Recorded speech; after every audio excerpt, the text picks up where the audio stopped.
Bueno, yo le voy a contar que hoy día es el Día Mundial de la Lucha contra la Desertificación y la Sequía. La desertificación afecta a más de 110 países y cada año se pierden 6 millones de hectáreas de tierra productiva. Chile no está al margen. Se calcula que 2/3 de su territorio está en proceso de degradación. El fenómeno mundialmente conocido como desertificación, más que implicar un avance en los desiertos existentes, se refiere a la destrucción de suelos fértiles por la acción humana. Y aumentando la captación en fuentes alternativas. Podemos enriquecer los suelos a través de generación de nueva cubierta vegetal.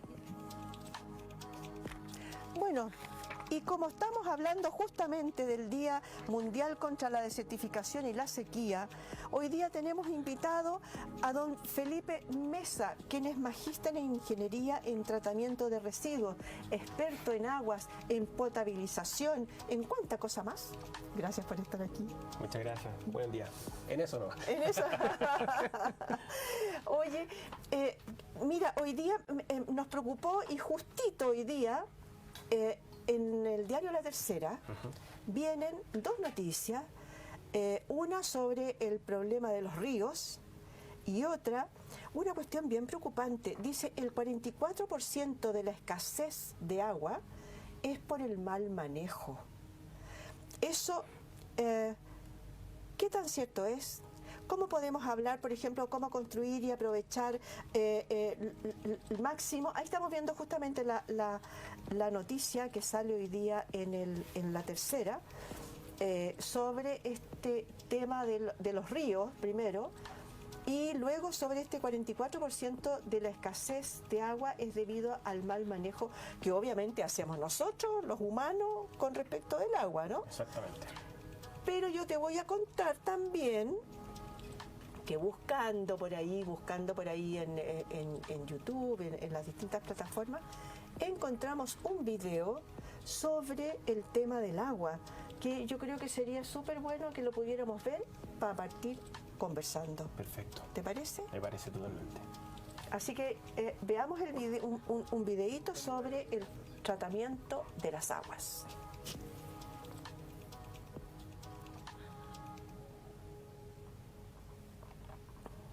Desarrollar acceso a los recursos, preservar los recursos disponibles y renovar los recursos. Esta es nuestra misión en Veolia.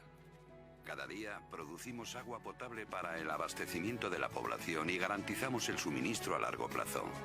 Nuestras tecnologías de tratamiento de agua se diseñan según las necesidades, cumplen con las normas de salud pública, llevan el agua allí donde se necesita y protegen el medio ambiente. Así es como lo hacemos. Captamos el agua del medio natural, un río o un lago, por ejemplo. También se puede captar aguas subterráneas. Para proteger estos recursos a largo plazo, medimos y monitorizamos la disponibilidad de agua, su calidad y los volúmenes que se extraen. Una rejilla en el punto de captación impide el paso a los objetos más grandes. A continuación, el agua se bombea hasta la planta de tratamiento. En primer lugar, se eliminan las materias en suspensión mediante el uso de unas rejillas equipadas con rastrillos. Y se añade un coagulante al agua que hace que el polvo, las partículas y otros residuos en suspensión comiencen a formar flóculos. Por el efecto de la gravedad, estos flóculos se depositan en el fondo del decantador y a continuación se eliminan. El agua decantada sale por la parte superior del proceso a través de unos canales. La filtración es la siguiente etapa clave de esta primera fase. Una o varias capas de arena retienen las materias más finas. En algunos casos se puede usar sistemas de filtración por carbón activo o membranas. A continuación se desinfecta el agua con ozono, un gas que inactiva virus y bacterias. Esta desinfección también se puede hacer con cloro o luz ultravioleta. Finalmente, añadimos al agua una gota de cloro por cada volumen equivalente a 5 bañeras de agua para prevenir el desarrollo de microorganismos en la red de distribución. Para controlar y ajustar la calidad del agua, empleamos sensores y realizamos análisis en cada etapa del tratamiento.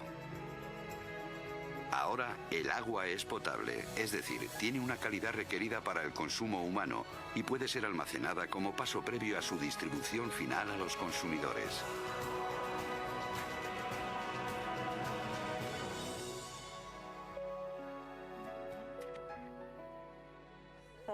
Bueno, vamos a ver exactamente cómo hacemos para que el agua, esa agua que está ahí disponible, ¿no?, llegue a nuestras casas. Por ejemplo, en un vasito de agua. Yo que tomo tanta agua todo el día. Y para eso entonces vamos a conversar con Felipe. Felipe, cuéntenos, a ver, de lo que vimos ahí. ¿Qué hay de cierto, qué hay de mentira? ¿Cómo funciona la obtención del agua para hasta que llegue a mi casita acá en Chile? Lo que vimos en el video es totalmente cierto. Tenemos diferentes fuentes de agua, pueden ser captaciones superficiales como río, lago, mar, o captaciones subterráneas. En Chile la mayor cantidad de agua se obtiene como fuente de agua cruda, se obtiene de napas subterráneas, ¿ya? De obtenerla ya sea de una captación superficial o subterránea, esa agua no es potable. Hay que potabilizarla, depurarla porque por supuesto tiene minerales propios de la fuente. Esos minerales, dependiendo del grado de contaminación, pasan por una planta de tratamiento de agua, son varias etapas donde se sacan estos químicos. Y en otras partes, por ejemplo, hay que agregarle químicos. ¿Por qué? Si nosotros tenemos agua de mar, pasan por plantas de osmosis inversa en donde se les saca. La osmosis inversa es una tecnología que saca todo lo que está en el agua. Le saca todas las sales. Es tan eficiente que saca todo, lo deja como un agua destilada. Pero eso para nosotros, no para nos consumo sirve. humano... Entonces lo que hay que hacer es, en vez de sacarle químicos, hay que inyectarle químicos para que sea potable. Entonces se puede dar las dos opciones. Entonces pasan por estas plantas, se hace potable y además al agua se le agrega energía. ¿A qué me refiero con energía? Presión. Tenemos dos formas de agregar la energía, mediante bombas presurizadoras que aceleran el ritmo del agua y hacen que el agua, por ejemplo, prenda un calefón, llegue a un piso cuarto, un piso quinto, que tenga etcétera. Una cierta presión. Exacto, eso es mediante energía mecánica. Y una presión constante. Y una presión constante que está regulada en la norma chilena. Y lo otro, tenemos otras formas de agregar energía, es que es mediante estanques de elevación. No sé si uno cuando va viajando en la carretera ve estanques elevados. Las copas de agua. Las copas de agua, pero en el nivel superior, cosa que el agua baje por gravedad. Y esa gravedad es energía y hace que el agua prenda el calefón y sirva para poder regar y que el agua tenga una presión suficiente. Entonces, le agregamos químico o le quitamos químico, dependiendo de donde lo obtenemos, y además le agregamos presión o energía al agua. Y eso, por supuesto, y la continuidad de servicio. El tema del agua es súper... En Chile es uno de los países donde tiene el mayor saneamiento de agua, ya sea en agua potable y agua servida. En Chile no hay gente que se contamine por agua potable. No hay gente que se contamine por agua potable. Y si pensamos, tú hablabas de la diferencia entre un agua y otra, ¿Sí? Si pensamos en el sur o no sé, en el norte, uno está como una hora tratando de sacarse el jabón. Son aguas más blandas. Exactamente. Y acá más duras. Uno se jabona inmediatamente el primer chorro de agua y se fue todo. Y ¿hay alguna diferencia significativa en esos elementos, por ejemplo? Sí, buen punto. En el sur de Chile, ¿por qué el agua es más blanda? Porque la fuente de captación o de agua cruda son ríos o lagos, fuentes superficiales, donde tienen una menor cantidad de minerales. Sin embargo, en la zona central y norte, la captación principal es subterránea, entonces hay más mineralogía. O sea, cuando yo alego, por ejemplo, que cuando llueve harto, toda esa agua se va, yo digo, bueno, se va, agarra los ríos y se van y llegan al mar, que es el morir, como ¿no? en forma poética. Y para mí se pierde esa agua. No. Claro, muchas la captan las napas subterráneas. Exacto. Pero ¿sería factible que en Chile, con esto de la sequía que viene cada vez más, tuviéramos más embalses? ¿Necesitamos más embalses o con lo que hay es suficiente? No, necesitamos. A ver, el MOP tiene la Dirección de Obra Hidráulica, que es la dirección que se dedica a construir y operar los embalses para mantener el recurso, no solamente para agua potable, sino para riego. Y la política del Estado es construir más y más embalses. Eso es súper importante.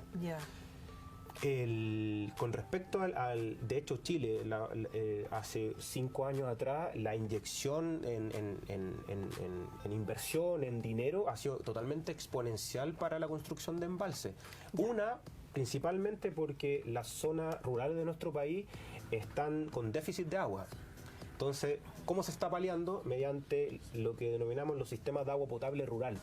Y eso es súper fácil identificarlo. Por ejemplo, cuando uno va viajando y ve una copa de agua que tiene el logo del gobierno, del Estado, es un agua potable rural. ¿Qué quiere decir? Que la gente administra el mismo servicio de agua. El Estado le construye un pozo, el Estado le construye un estanque, pero son los mismos vecinos que administran el tema del agua potable. Bien. El mismo vecino le echa las pastillas de cloro, le hace mantención y además tiene que cobrarle a los mismos vecinos. Claro.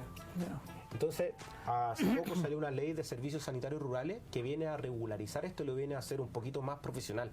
Porque ¿qué estaba pasando? Que los servicios no se autosustentan. Por lo tanto, el Estado tiene que inyectar dinero.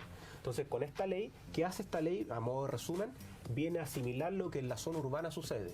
En la zona urbana nosotros pagamos una tarifa que se calcula cada 5 años y eso nos genera a nosotros una seguridad en donde, a pesar de terremotos, a pesar de sismos, mantenemos una continuidad de servicio. Oye, y a propósito de eso, de los terremotos y eso, de repente cuando hay algún tipo de cosa, de repente tú abres la llave y sale café, como onda, pura tierra. Exacto.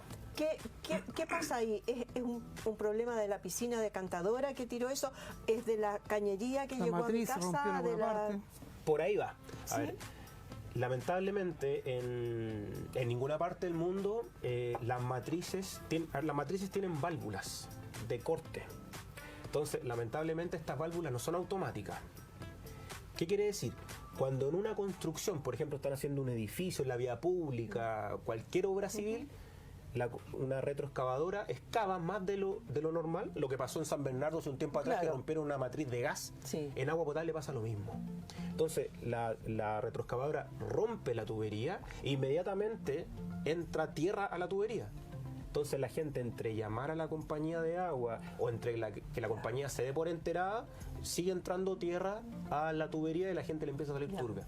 Lo importante de eso es que, independiente de que entre tierra, el agua igual sigue siendo, aunque se vea turbia por la tierra, igual está libre de microorganismos. ¿Por qué? Porque el agua se calcula que lleve siempre un cloro residual, que se llama, disponible.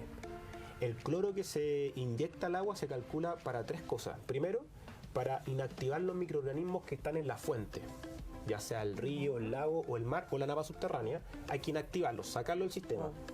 Segundo, para inactivar posibles microorganismos que se den en la distribución. Por ejemplo, en este caso una retroexcavadora excavó y entraron microorganismos, el cloro que está circundando en la tubería lo va a inactivar. Y tercero, es para inactivar microorganismos patógenos de fruta y hortaliza. Y ahí está uno de los grandes puntos que nosotros como universidad siempre educamos, en donde que la gente no ponga filtro en la casa, porque le está quitando el nivel de desinfectante al agua. O sea, esos filtros son muy efectivos entonces. Precisamente para que el agua quede pura, pero no cumpliendo su labor. O sea, el agua viene potable. La definición no es pureza, sino potable. Apta para consumo humano según la Organización Mundial de la Salud. ¿Ya? Pero si nosotros ponemos un filtro, le estamos quitando el cloro residual, que son miligramos de ppm, miligramos de concentración, son pequeños. Primero, no sé si se acuerdan que antes los papás nos enseñaban que uno ponía un tapón en el lavadero y le aplicaba unas gotitas de cloro al agua. Eso es gastar plata innecesario, porque el agua está calculada para inactivar esos microorganismos. O sea, tú me dices que tampoco tendría que hacerlo para, por ejemplo, el lavado de verduras, el lavado de las frutas, las típicas frutillas que uno dice, no, tienes que echarle unas gotitas de cloro o de lo que sea que compres. Eso es darle doble seguridad. Pero el desinfectante que va en el agua está calculado para eso. Está calculado para eso. Y lo otro es cuando siempre los terremotos, temblores grandes, y uno junta agua en bidones. ¿Cuánto tiempo va a durar esa agua en bidones? Hay que renovarlas. ¿Cuánto va a durar? Siempre y cuando ese bidón esté totalmente cerrado. Voy a comentar algo también. Al agua no se le aplica cloro. En el supermercado nosotros tampoco compramos cloro. El cloro es un químico altamente peligroso. nosotros lo que compramos en el supermercado es hipoclorito de sodio, que es 90% agua y 10% cloro.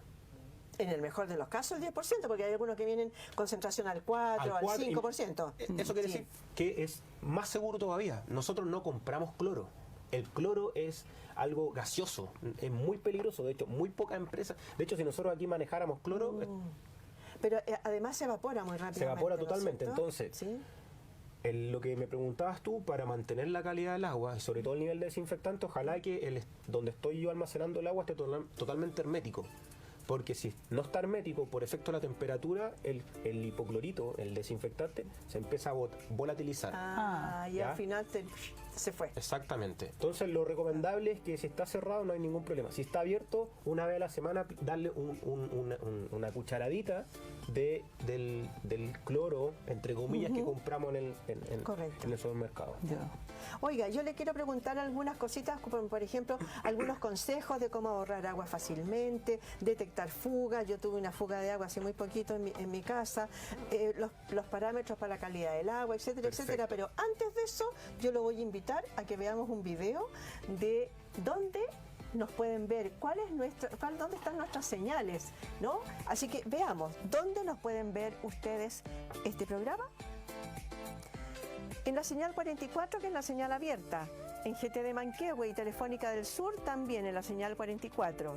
Si nos quiere ver en HD, sintonice la 51. Pero también nos puede ver a través de nuestro canal de Facebook y nuestro canal de YouTube. Vamos a una breve pausa comercial y volvemos.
Hay que presentar un proyecto sobre eso. Ya volvemos, ya volvimos. Oigan, chiquillos, yo creo que, bueno, de partida le dejamos consejos para ahorrar agua y fácilmente detectar fugas. Cuénteme, ¿cómo se hace eso? Primero, ¿cómo se hace? Antes de comentarle eso, lo importante es que la gente conozca que el promedio de consumo por persona al día son entre 150 y 200 litros de agua por persona al día. Ya. Es mucha, me refiero a mucho. consumo, ducha, para cocinar, claro, a sí. todo eso le llamamos Esos consumo. tambores grandes de litro de Entre aceite. 150, La tirada de la cadena del Entre baño. 150 a 200 litros. A ver, algunos consejos para evitar filtraciones. Lo primero es cerrar todas las llaves de la casa y verificar si el medidor de nuestra casa sigue girando. Ya. Si yo cierro toda la llave y el medidor de nuestro domicilio sigue girando las manecillas del reloj, quiere decir que hay una filtración y la empresa de agua potable nos hace responsable. Esto igual que la energía. La empresa se hace responsable hasta el medidor. Hasta el medidor. Igual que la empresa de energía, Correcto. hasta el medidor. De ahí hacia adentro somos nosotros mismos. Ya. Por lo tanto, cerrar todas las llaves y verificar que el medidor no siga girando. No siga dando Si sigue vueltas. girando Ya. hay una filtración. Segundo, para ahorrar agua, hay muchas cosas por ahorrar. Por ejemplo, en las duchas hay unos aireadores que hacen que pulverizan la cantidad de agua que llega, por lo tanto uno a menor caudal, menor apertura de la llave, sale menos agua, pero es mayor viento lo que tira. La ducha es más abierta, la Evaporada. chaya, digamos. La es chaya, claro, entonces cae Ya. menor agua, es un consumo, y igual me está limpiando, se llama pulverizador. Y eso lo podemos usar, Ya. o aireador también se llama, también lo podemos usar en el lavamano, en el lavaplato, súper bueno. Y una tercera, estamos dando puros datos sencillos y económicos, y una tercera, por ejemplo, es una botella de 1 litro, de 2 litros, ponerla en el estanque. Si yo tengo un estanque de WC antiguo, porque los nuevos ahora tienen diferenciado un estanque Sí. para la orina y Sí, para la mitad. Exactamente. Entonces yo puedo poner una botella de 1 litro adentro y ya le estoy quitando 1 litro. Le estoy quitando 1 litro al volumen de llenado. Del Si estanque. pongo uno de 2 litros, le estoy quitando 2 Claro. litros y así sucesivamente. Ya. Otra forma de ahorrar, sin embargo falta el reglamento, es que hace aproximadamente un año salió la ley de reuso de aguas grises de nuestro domicilio. En contexto, nosotros consumimos un agua potable, ¿cierto? La consumimos, la utilizamos para frutas y hortalizas, para cocinar, etcétera. El 80% del agua que nosotros consumimos se va al alcantarillado. Sí. El 80%. Por lo tanto, que esta ley viene a regular ese reuso de agua, pero no ese 80% en total. Del 80% nosotros tenemos aguas grises y aguas negras. Las aguas negras son todas aquellas aguas que tienen contaminación fecal. ¿Ya? Y que por lo tanto no podrían ser O sea, reutilizadas. podrían ser reutilizadas, pero con una tecnología mucho mayor, Ya, como la hacen las empresas sanitarias. ya. Sin embargo, la otra derivada son las aguas grises, las aguas que vienen de la ducha, del lavado de manos, que uno se lava las manos y el agua esa se pierde inmediatamente. El agua, por ejemplo, de una lavadora. Esta ley viene a regular eso y permite a los ciudadanos y a los nuevos proyectos inmobiliarios a que puedan reutilizar las aguas grises. Ya. ¿Ya? Ahora, la Seremi Salud en este proyecto juega un rol muy importante porque el ciudadano, proyecto, empresa que quiera reutilizar esta agua grises tiene que presentar un proyecto de ingeniería a la autoridad sanitaria y la autoridad sanitaria va a velar que ese proyecto cumpla para que pueda reutilizar esa agua. Porque si la manejamos mal, piensen también el daño que podríamos generar tanto a nuestro mismo domicilio como al medio ambiente. Pero eso tendría que ser por proyecto. Por ejemplo, van a construir un edificio y ese edificio entonces quiere tener este tipo de tecnología, ¿no? Exactamente. Ese edificio tiene que presentar un proyecto. Presenta un proyecto a la autoridad sanitaria respectiva, de la región respectiva, con la ingeniería, cuáles van a ser la cantidad de agua que va a utilizar, cuáles van a ser las etapas del tratamiento y dónde va a disponer esa agua, que puede ser para riego, para inyectarla nuevamente a los artefactos sanitarios de nuestra casa, etcétera. Ahora, ¿cuál es lo importante de esto? Es que si la autoridad sanitaria me aprueba el proyecto, yo ese proyecto después se lo presento a la empresa sanitaria respectiva del sector. Y la empresa sanitaria me va a descontar tarifa, porque yo ya no estoy descargando todo el agua que consumí, estoy descargando mucho menos. Claro. Entonces hay un ahorro importante y una ayuda al medio ambiente. Perdona, sí, adelante. Pero uno artesanalmente, digamos, pensando, porque la lavadora bota cada rato agua, mucha agua cada rato. Se puede ahorrar un poco, no sé, pero se gasta detergente. Esos detergentes no son dañinos para las plantas, para el pasto, para el jardín. ¿Se puede tomar eso y regar sin complicaciones? Los detergentes que actualmente se venden en todos los supermercados son biodegradables, o sea, ya están con los sellos ambientales, no le hacen un perjuicio mayor al medio ambiente. Sin embargo, esta ley viene a regular esto y uno tiene que hacer sistemas de separadores de grasa, aceite y detergente, que es separar ese nivel de detergente, separarlo. Eso debe ser algún tipo de filtro, ¿no? Más que filtros, son por densidades. El filtro lo que hace es pasar el agua por una especie de tamiz y retirar todos los sólidos. Ya. En cambio, estas cámaras lo que hacen es por densidades. Los aceites, las grasas y los detergentes van quedando arriba y el agua va pasando por abajo. Y después uno llama a una empresa autorizada para retirar eso. Bueno, ese tipo de tecnología tengo entendido que en Estados Unidos ya existe. No, ya acá en Chile también. Hace mucho rato que están haciendo, incluso casas particulares hacen este tipo tienen ese tipo de tecnología, entonces almacenan en tambores especiales y de ahí entonces sacan para poder regar, para poder reutilizarlo. Pero tú me dijiste algo recién. Nosotros pagamos por el agua que consumimos, pero también por el agua que sale. Sí. ¿Por qué está prohibido en ese caso, por ejemplo, el desagüe de las piscinas a el alcantarillado si yo he sacado el agua de ahí mismo? A ver, no es que esté prohibido, no es que esté prohibido. Lo vamos a poner un poquito en contexto. Lo que está prohibido, lo que sí está prohibido es que en el agua, en la red de aguas servidas, que es nuestra cámara cuadrada que está en el domicilio, solamente se descarguen aguas servidas. Ya. Un agua de piscina es un agua servida porque ya está utilizada, ya tiene un nivel de contaminación. Sí. Lo que está prohibido descargar al agua servida son las redes de aguas lluvia.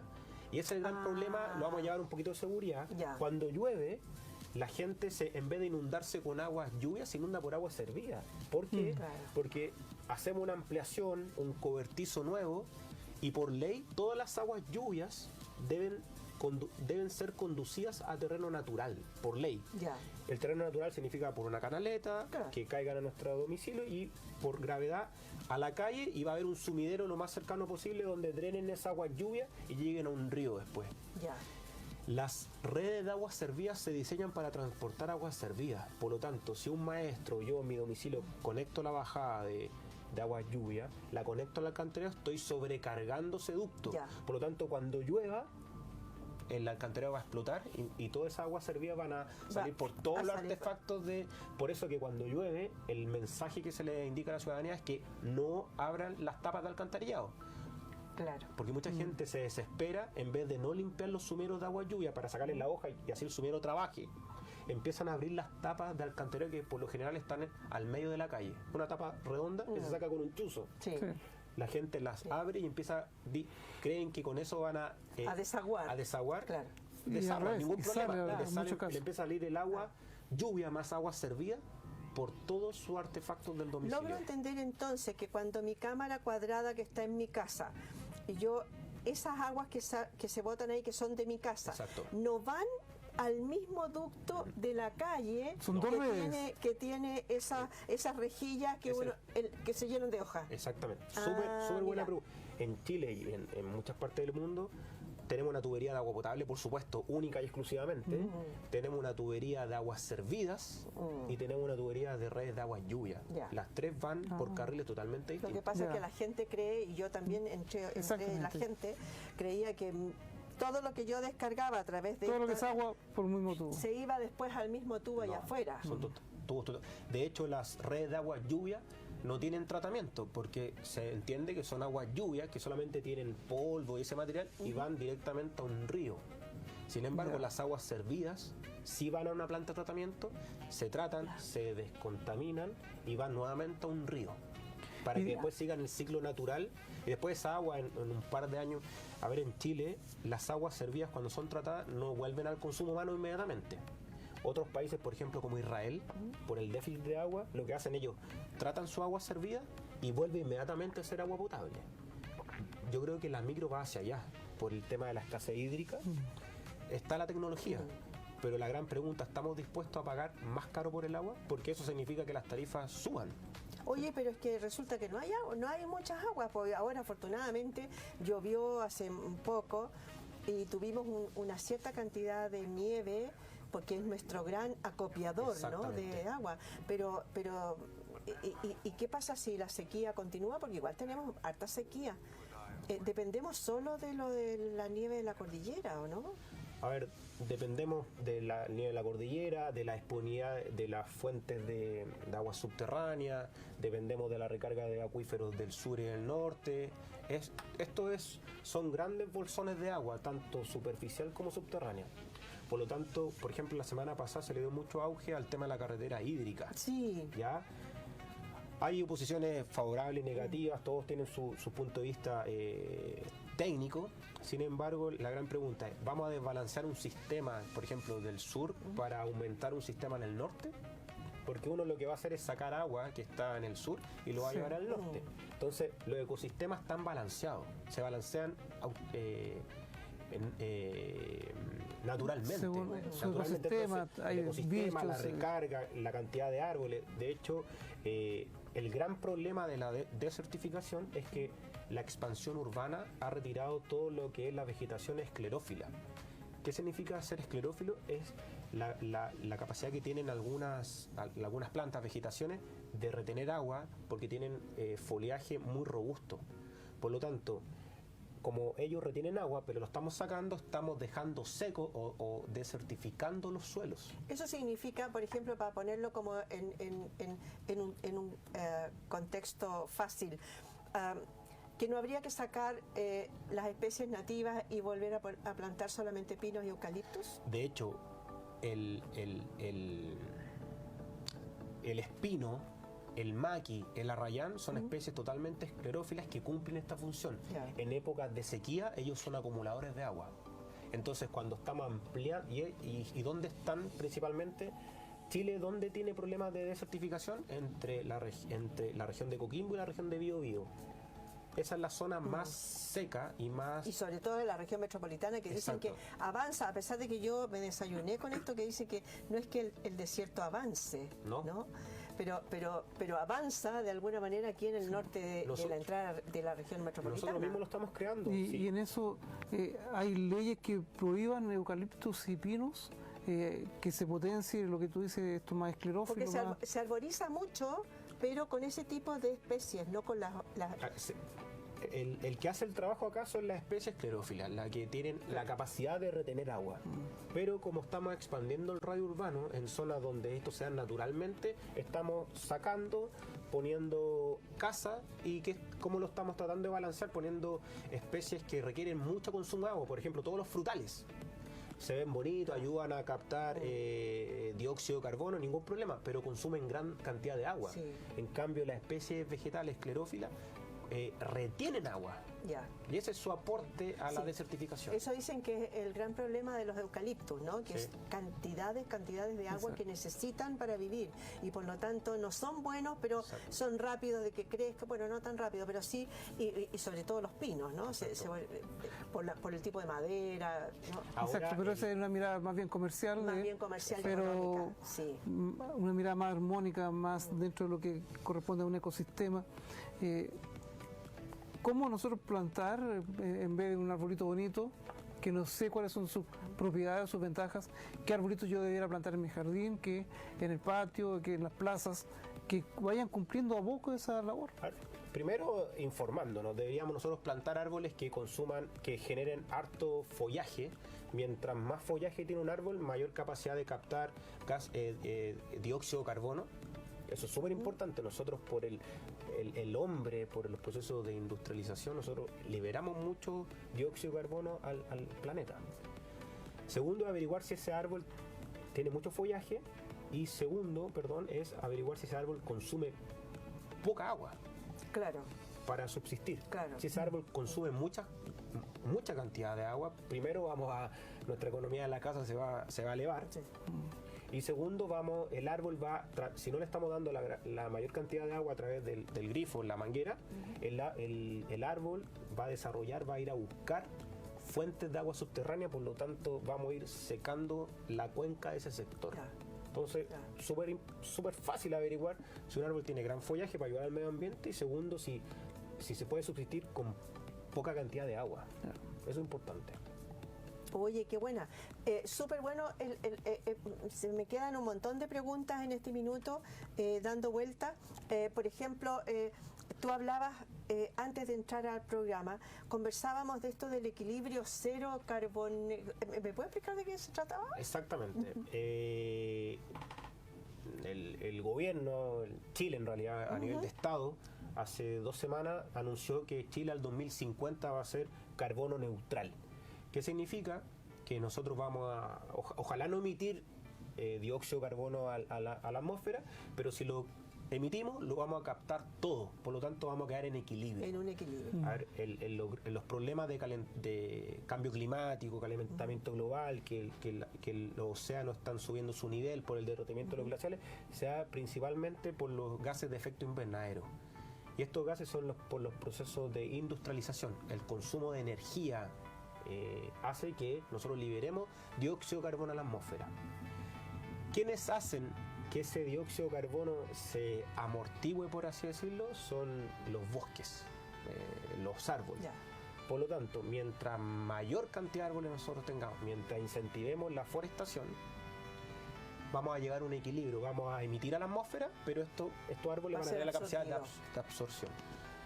Por lo tanto, un hito importante es que Chile va a ser, si se cumple esto, la ley mañana sale a consulta pública por la ciudad, el Ministerio de Medio Ambiente, la ministra mañana lo lanza, va a ser a consulta pública. Todas las leyes ahora son por consulta pública. La ciudadanía puede hacer sus preguntas, sus consultas, exacto. Y se espera que a final de año y antes de la COP25 que se va a celebrar aquí en Chile, en diciembre, que es un hito muy importante, se pueda salir la ley de cambio climático. Entonces, con esa ley, Chile al 2050 se va a preparar para ser cero carbono neutral. Ya. Y eso es un hito muy importante.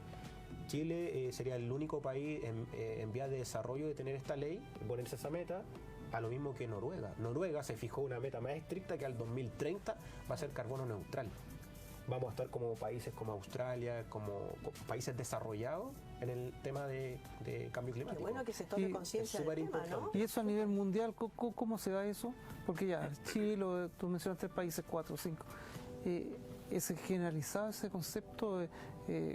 ¿O estamos todavía luchando contra mucha gente? No, a ver, el Acuerdo de París de la COP21 se indicó, los países por supuesto que lo suscribieron, indicaron que a mitad de este siglo los países que lo firmaron iban a ser carbono neutral.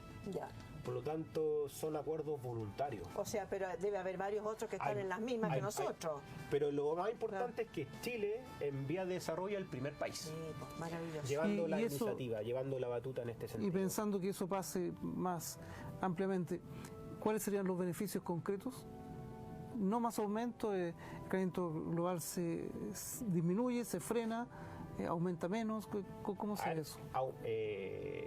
Notorio, la idea es que la gente entienda cuáles van a ser los efectos notorios de este cambio. Primero, actualmente, ¿qué está sucediendo? Tenemos menores lluvias, pero lluvia intensa en poco tiempo.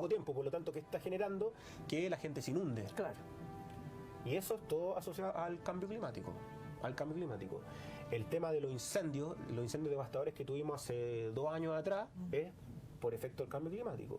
El evento del Niño, no sé si ustedes saben por qué se llama Niño, unos pescadores en un puerto de Iquique, en un puerto de Perú, notaban que el agua, cuando ellos estaban pescando, notaban que el agua se calentaba a eso del día 20 de diciembre. En la época de la Pascua.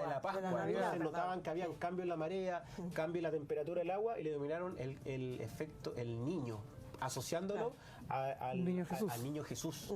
Entonces, todos estos fenómenos que se están dando, por ejemplo, hace 2 semanas atrás, las trombas marinas, los huracanes, todos los tornados, se están dando por efectos de que el medio ambiente está respondiendo.